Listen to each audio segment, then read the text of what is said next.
नमस्कार दोस्तों। एक बार माता लक्ष्मी भगवान विष्णु से मिलने के लिए जाती है और कहने लगती है, प्रभु, जब मैं आपसे मिलने के लिए आ रही थी तो मेरी नज़र मृत्यु लोक पर पड़ी। वहां मैंने देखा कि 3 स्त्रियां जो आपस में सहेली थीं, उनमें से 2 स्त्रियों विधवा होकर के दुखी जीवन जी रही थीं, जबकि एक स्त्री सुहागन होकर के अपने पति के साथ सुखी जीवन जी रही थी। प्रभु, यह बात मेरी समझ में नहीं आई, इसलिए मेरे मन में 3 प्रश्न उठने लगे। अब मैं आपसे यह चाहती हूँ कि आप मेरे तीनों प्रश्नों के उत्तर देकर कि मुझे संतुष्ट करने की कृपा करें। मित्रों, इस प्रकार माता लक्ष्मी की बात को सुनकर भगवान विष्णु कहते हैं, हे लक्ष्मी, तुम मुझे अपने तीनों प्रश्नों को बताओ। मैं तुम्हें तुम्हारे प्रश्नों के उत्तर देकर के पूरी तरह संतुष्ट करने का प्रयास करूंगा। अब माता लक्ष्मी कहती है, प्रभु, मेरा पहला प्रश्न है, कौन सी स्त्री समय से पहले विधवा हो जाती है? मेरा दूसरा प्रश्न है, कौन सी स्त्री को जीवन में कभी सुख नहीं मिलता? और मेरा तीसरा प्रश्न है, कौन सी चीज ऐसी है जो एक पत्नी अपने पति को मांगने से भी नहीं देती? मित्रों, इस प्रकार माता लक्ष्मी के प्रश्नों को सुनकर के भगवान विष्णु कहने लगे, तुम जिन स्त्रियों की बात कर रही हो उनमें से 2 स्त्रियों विधवा होकर अपना दुखी जीवन जी रही है और वहीं पर एक स्त्री सुहागन होकर के अपने पति के साथ में अपना सुखी जीवन जी रही है। तुम जानना चाहती हो आखिरकार ऐसा क्यों है, तो मैं तुम्हें एक छोटी सी कहानी सुनाता हूँ। इस कहानी को बहुत ही ध्यान से सुना। आधी अधूरी कहानी सुनने वालों को आधा अधूरा ही ज्ञान प्राप्त होता है, जो जीवन में कभी काम नहीं आता, क्योंकि तुम्हारे तीनों प्रश्नों के उत्तर इसी छोटी सी कहानी में समाये हुए हैं। यदि तुमने ध्यान से सुना तो तुम्हारी तीनों प्रश्नों के उत्तर तो अवश्य मिलेंगे और तुम्हें संतुष्टि प्राप्त होगी। मित्रों, माता लक्ष्मी कहती है, प्रभु, मैं आपकी बात से सहमत हूँ। आप कहानी शुरू करो। मैं कहानी को पूरी मन से सुनूंगी और जब तक आप कहानी बोलेंगे तब तक मेरा मन किसी दूसरे स्थान पर नहीं जाएगा। उस स्त्री की कहानी सुनाता हूँ जो सुहागन बनकर के सुखी जीवन जी रही है। जिस सुहागन स्त्री की तुम बात कर रही हो वह स्त्री एक राजा के नौकर की पत्नी है, और जिस नौकर की वह पत्नी है उस नौकर को अपनी पत्नी पर पूर्ण विश्वास और भरोसा है कि वह पतिव्रता है, जिसकी महिमा वह अपने साथियों में बार बार करता है। अब देखो, एक दिन की बात है, उस राजा के नौकर ने अपनी पत्नी की प्रशंसा इतनी की, यह बात धीरे धीरे फैलते हुए राजा के दरबार तक पहुंच गई। फिर तो राजा ने अपने नौकर को बुलाया और उस नौकर से कहा कि तुम हर किसी से कहते हो कि तुम्हारी पत्नी पतिव्रता है। क्या वास्तव में आपकी पत्नी पतिव्रता है? क्या आपको पूर्ण विश्वास है? इस प्रकार राजा की बात सुनकर के नौकर कहने लगा, महाराज, मुझे पूरा विश्वास है और पूरे से भी आगे विश्वास है कि मेरी पत्नी पूरी तरह पतिव्रता है। अब इस समय पर राजा का महामंत्री कहने लगता है, यदि मैं तेरी पत्नी का पतिव्रत धर्म खंडित कर दूं तो तुझे क्या सजा मिलनी चाहिए? फिर तो नौकर ने कहा, यदि तुम मेरी पत्नी का पतिव्रत धर्म खंडित कर देते हो तो महाराज मुझे फांसी लगा देना। अब उधर वह राजा का नौकर भी मंत्री से कहता है, यदि महाराज यह मेरी पत्नी का पत्नी व्रत धर्म खंडित नहीं कर पाए तो इनको सजा क्या मिलनी चाहिए? तो राजा ने कहा कि मंत्री को भी फांसी की सजा दी जाएगी।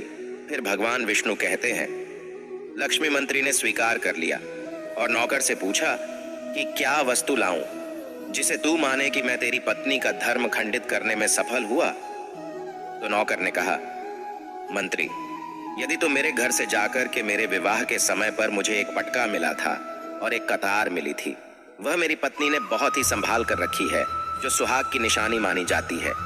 यदि तू पटका और कतार लाकर मुझे दिखा दे तो मैं मान जाऊंगा कि मैं मेरी पत्नी का धर्म तूने पूरी तरह नष्ट कर दिया है। अब शर्त स्वीकार हो जाने के बाद में वह मंत्री शहर में जाता है और एक दुती से जाकर मिलता है। वह दुती हमेशा एक दूसरे से भिड़ने का काम करती थी और जो काम कोई नहीं कर पाता वह काम करने में वह सक्षम थी। फिर इस प्रकार उस मंत्री ने उस दुती को अपने स्वार्थ के लिए बुलाया और द्वितीय से कहा कि देखो, इस नाम का एक व्यक्ति है, एक व्यक्ति, उससे मेरी शर्त लगी है। और फिर उसने उसे शर्त के बारे में उसको सारा कुछ बता दिया। फिर वह दुती से कहने लगा, तू कैसे भी करके उस स्त्री से मेरा संपर्क करवा दे, तुझे जितना धन चाहिए मैं उतना धन दूंगा।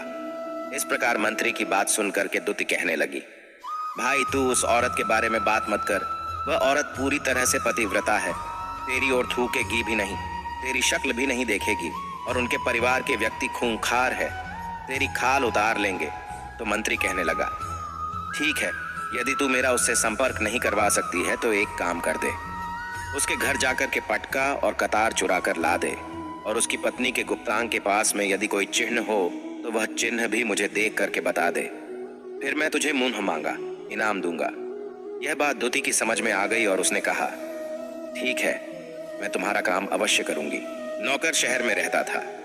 दुती नौकर के घर जाती है, उसकी पत्नी से जाकर बोलता है, बेटी मैं तेरी पति की बुआ हूं, मैं कई वर्षों के बाद आई।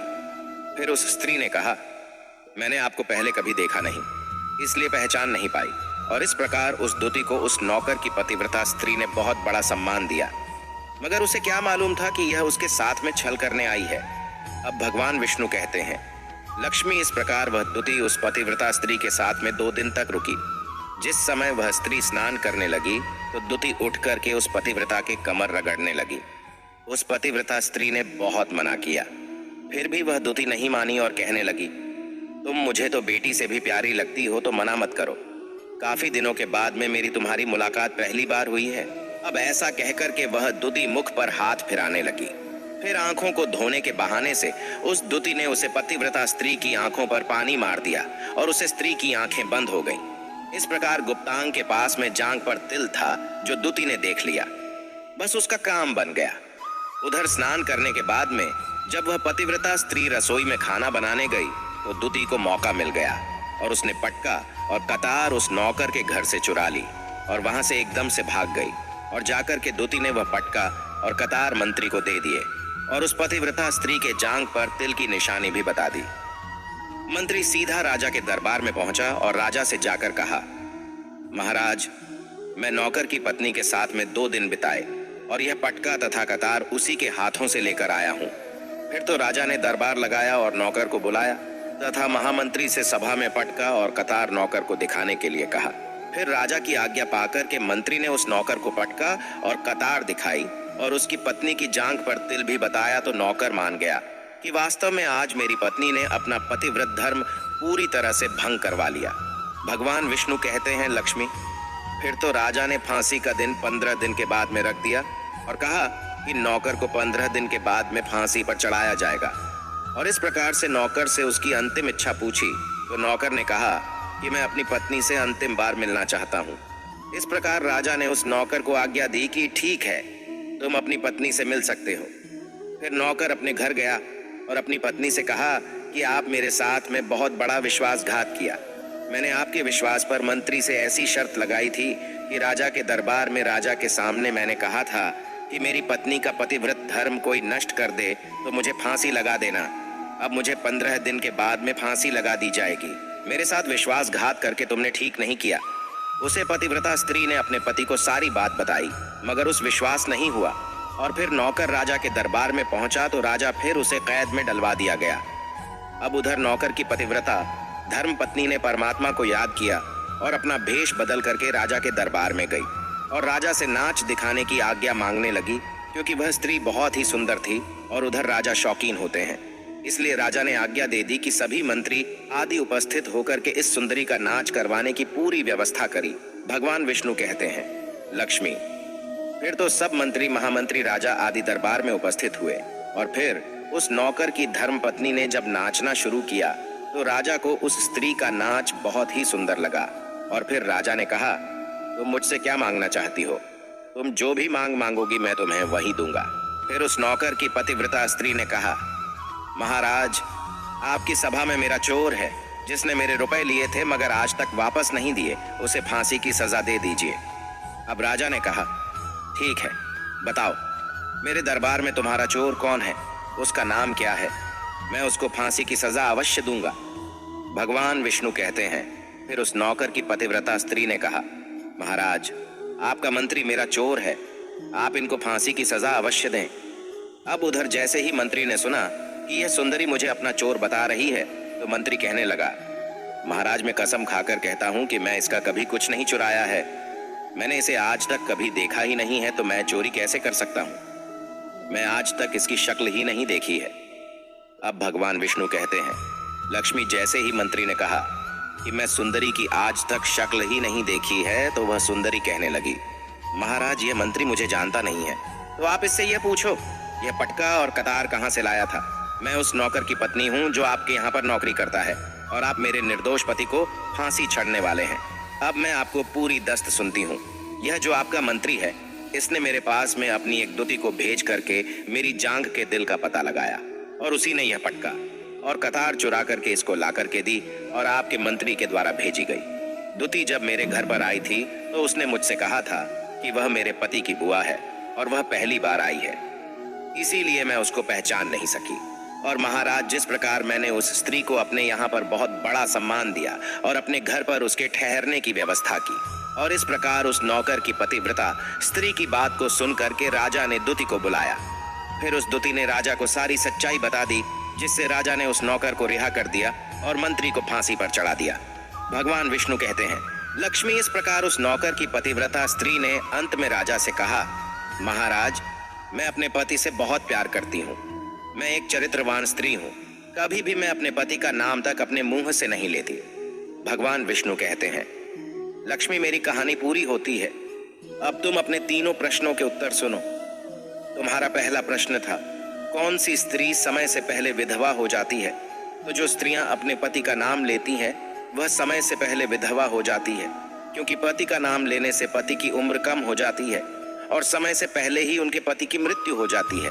ऐसी स्त्रियां जो पति का नाम लेती हैं, समय से पहले ही विधवा होकर के एक दुखी जीवन जीती है। बस यही राज की बात है कि तुम जिन 3 सहेलियों की बातें कर रही थी, उनमें से 2 विधवा थीं और एक यह नौकर की पत्नी थी जो पतिव्रता स्त्री थी। यह पतिव्रता स्त्री कभी भी अपने पति का नाम मुंह से नहीं लेती थी, और उधर वह 2 स्त्रियों जो विधवा होकर जीवन दुखी होकर जी रही है, वह हमेशा अपने पति का नाम लेकर ही बुलाती थी, जिसकी वजह से उनके पति की उम्र कम हुई और फिर वह दोनों स्त्रियां समय से पहले ही विधवा हो गई और आज वह दुखी जीवन जी रही है। इसलिए कभी भी स्त्रियों को अपने पति का नाम अपने मुंह से नहीं लेना चाहिए। अब तुम्हारा दूसरा प्रश्न था, कौन सी स्त्री को जीवन में कभी सुख नहीं मिलता है? तो समझ लो, जो स्त्रियां अपने पति के बिना अनुमति के किसी तीर्थ स्थान या उत्सव में जाती हैं, उनके जीवन में कभी सुख नहीं आता। ऐसी स्त्रियां जीवन पर दुखी रहती हैं और उन्हें पति का कभी प्रेम नहीं मिलता। भगवान विष्णु कहते हैं, लक्ष्मी, तुम्हारा तीसरा प्रश्न था कि ऐसी कौन सी चीज है जो एक पत्नी अपने पति को मांगने से भी नहीं देती? तो समझ लो, वह चीज गाली है। और जो स्त्री गाली देती है, वह स्त्री कभी चरित्रवान नहीं होती और ऐसी स्त्री जीवन भर रोती है। उसके जीवन में कभी सुखी नहीं आती और समय से पहले ही ऐसी स्त्री विधवा हो जाती है। मित्रों, इस प्रकार कहानी सुनने के बाद में माता लक्ष्मी पूरी तरह से अपने तीनों प्रश्नों से संतुष्ट होकर कहती हैं, प्रभु, वास्तव में जो स्त्री चरित्रवान होती है, वह कभी दुखी जीवन नहीं जीती है, क्योंकि ऐसे घर में लक्ष्मी का सदा वास होता है और वह घर धन धान्य से हमेशा भरपूर बना रहता है। ऐसी स्त्रियां हमेशा घर को स्वर्ग बना देती है। तो दोस्तों, यदि आपको यह वीडियो पसंद आई हो तो प्लीज आप हमारे चैनल को सब्सक्राइब अवश्य करें, वीडियो को लाइक करें और दोस्तों, सच्ची श्रद्धा से और कमेंट में जय श्री कृष्णा और राधे राधे जरूर लिखें।